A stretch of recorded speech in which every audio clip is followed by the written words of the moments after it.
Shakib is the Sachin of Bangladesh.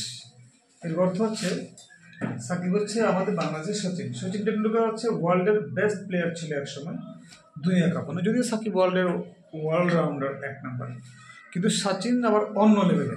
আমাদের জন্য সাকিব হচ্ছে আমাদের সচিন ছিল। তো Shakib is the Sachin of Bangladesh. তো সাকিব হচ্ছে আমাদের দেশের সচিন। খেয়াল করো, এখানে Shakib proper noun, Sachin proper noun, Bangladesh proper noun. কারণ নির্দিষ্ট করে একটা খেলোয়াড়ের নাম বলা হচ্ছে, দেশের নাম আছে। কোন ভুল আছে? হ্যাঁ, কোনো ভুল নাই, কিন্তু ভুল একটা আছে। সচিন হবে এখানে কমন নাউন। কি হবে? কারণটা কি স্যার?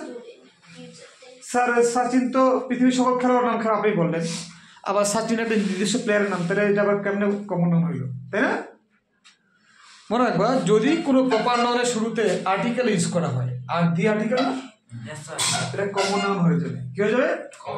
এটা প্রশ্নগুলো ইউনিভার্সিটি এডমিশন টেস্ট লেভেলের প্রশ্ন হতে পারে। তাহলে বলো, যদি কোনো প্রপার নাউনের পূর্বে আর্টিকেল ব্যবহৃত হয়, ওই প্রপার নাউনটি কমন নাউন হয়ে যাবে। মনে থাকবে? এই কারণে the moon is a satellite, SATLLIT, satellite বাংলাতে জানি না আমি। তাহলে চাঁদ হচ্ছে একটা উপগ্রহ। The moon is a satellite of earth. পৃথিবী একটা উপগ্রহ হচ্ছে মুন। আচ্ছা, আমরা বললাম পৃথিবীর সকল তোমার স্যাটেলাইটের নাম স্যাটেলাইট, উপগ্রহ। তাহলে মুন পৃথিবীতে আর আছে একটাই তো নাকি? যেমন পৃথিবীতে সকল শহরের নাম শহর, ঢাকা বললে প্রপারলি একটা শহরের কথা বলা হচ্ছে।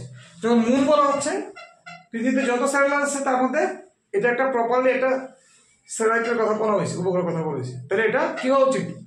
কমন নাম, সরি প্রপার নাম, তাই না? কথা ক্লিয়ার? কিন্তু এখানে দি দেওয়া আছে, তারপরে কি হয়ে গেল? কমন নাম। তাহলে প্রপার নাউন কমন নাউন হয়ে যাবে যদি তার আগে আর্টিকেল দেওয়া হয়। অনুরূপভাবে পৃথিবীর সকল নদীর নাম নদী।